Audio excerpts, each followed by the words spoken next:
Hi everyone and welcome to my channel. My name is Megan. I'm a 23-year-old type 1 diabetic and today I'm going to be sharing some tips I have for parents of type 1 diabetics. So when I make my videos, my intention is to share advice and just what's going on in my life and just share it with other type 1 diabetics so that we can feel like we have a community and not feel so alone with this condition, because I know growing up it often felt like people didn't understand what I was going through, so I wanted to create a space that felt like that. But I've come to realize that I also have a lot of parent viewers on my channel, especially of young type 1 diabetics, so I thought it would be nice to do a video sharing some tips I have for those parents that really helped me growing up that my parents kind of did for me. If you guys have any tips of your own or questions or comments, please make sure to leave it down below. I love interacting with you all, and thanks again for watching. The first tip I have for parents is to have your child wear a continuous glucose monitor at all times. Growing up, I didn't have a continuous glucose monitor. I think it started getting more popular and normalized and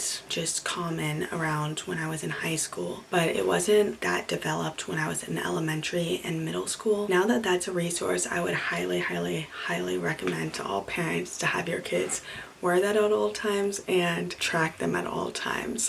The Dexcom system is so amazing because other people can have the sharing app on their phone so you could see it at all times, and I feel like that just helps so much with the stress and monitoring and knowing that your child is safe. Basically, when I was in elementary and middle school, I would message my parents what my blood sugar was at 10 a.m., 12 p.m., and then like 3 p.m. or something like that consistently so that they could know. But now with the Dexcom and other continuous glucose monitoring systems, it's so nice that you can just check it and know it at all times. So that is the first tip I have for not just parents but like every type 1 diabetic. I think that that is one of the greatest innovations for diabetics.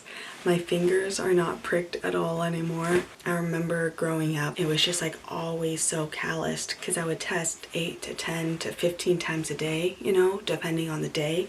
And it's just such a nice feature to not have to do that. So the next tip I have for parents is to start your kids getting comfortable managing their diabetes on their own as soon as possible. Maybe not as soon as possible, but as early as you think it's fit. So I remember I started putting on my own pump sites around the age of 9, and I think I started changing my reservoir around the age of 10. I had the Medtronic pump growing up from age 6 to 21 or 22, and I've been on the Omnipod for the last 2 years. I remember growing up, I did not want to put in my own site or change my own reservoir because, you know, it's work and I didn't want to do it because I'm a kid. But my parents started teaching me how to do it and then just had me do it completely on my own. So I was doing all of my changing sites and reservoirs by the time I was like 10 to 11 on my own.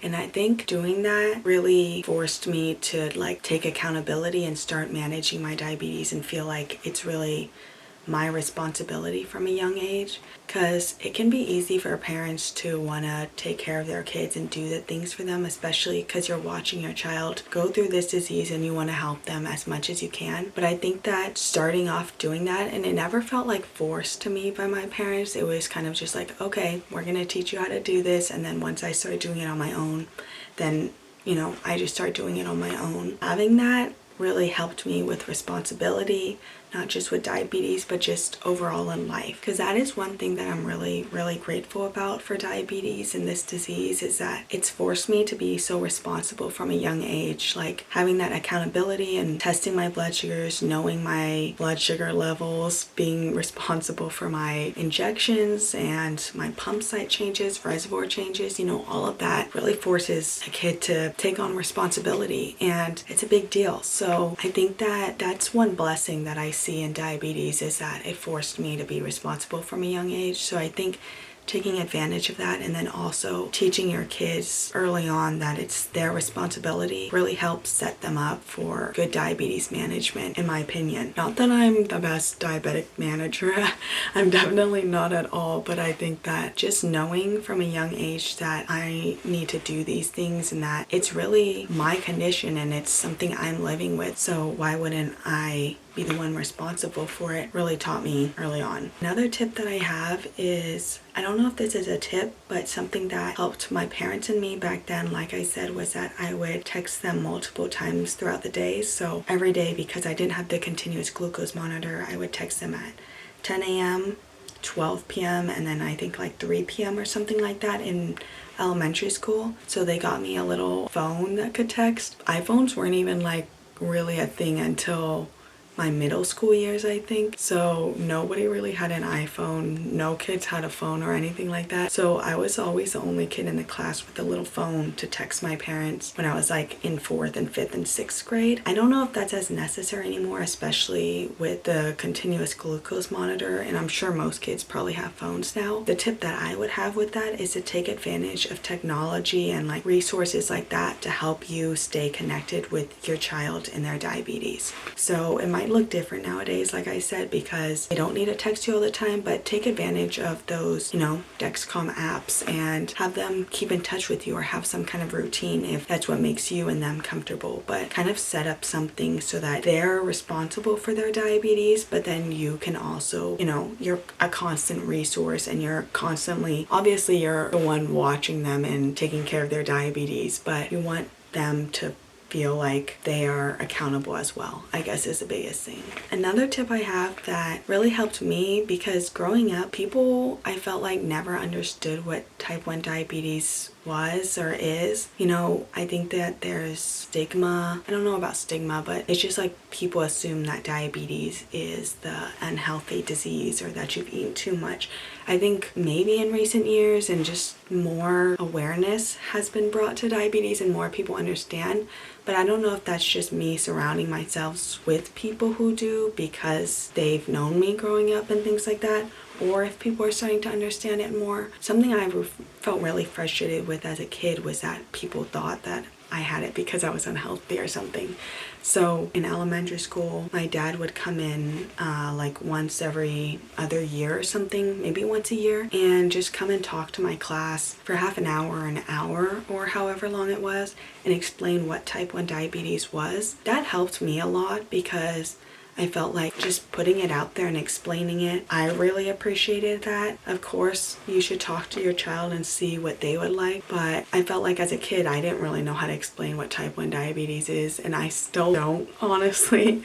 I don't explain it probably to most people I meet. That's just not something you really do. You don't go around explaining it. So as a kid, having my parent come in and just like from the bat explain it, answer any questions, especially for little kids, and just get rid of any misconceptions from the start really helped me feel at ease with my condition and not embarrassed, I guess. The final tip that I have is to just don't treat diabetes like a sickness. I don't think anybody really does, but I thought I would just add this in. I think that diabetes is just part of our life and it's gonna be here forever. My parents staying interested and staying involved but not making it a big deal either really helped me with this condition. I never felt like it stopped me from doing anything because my parents were always very, very on top of it. And there's so many things that I'm sure I don't even recognize still that they did for my condition that allowed me to live my life the way I do. With school trips or whatever it was as a kid, if I couldn't go on it because they were scared about my condition or something, then they would come on the trips, and they always figured out how to be there with me with diabetes, and they never made me feel like it could stop me from doing anything. And that's the truth. Diabetes really shouldn't, I don't think. I never felt like I couldn't participate in sports. I never felt like I couldn't go to events or couldn't eat certain foods or anything like that because of my diabetes. A huge part of that is because of my parents' approach to how they viewed diabetes and how they treated it. So I would just, I guess, I don't even know what that recommendation is, but yeah, just do your best and try not to be so overwhelmed with it. I know it is an overwhelming condition and it can be stressful at times, but I think that my parents' approach to how they treated and viewed diabetes really impacted the way I do now, and I'm really appreciative of that and all the help that they gave me. So I don't know how helpful this video was, but I thought I would just sit down and do a little talk about tips and talking to parents, because I realized that it's not only type 1 diabetics viewing my channel, it is parents too. And if you guys want to like talk to each other in the comments or anything like that, that would be great too, to help each other. And if you have any questions that you would want my parents to answer, feel free to leave it down below and I can make a video. But thanks for watching. I hope that this video helped hopefully some people. I appreciate you guys all coming to my channel and giving me this community that I could turn to and not feel so alone with this condition. Hope you have a great week and see you guys next time. Bye.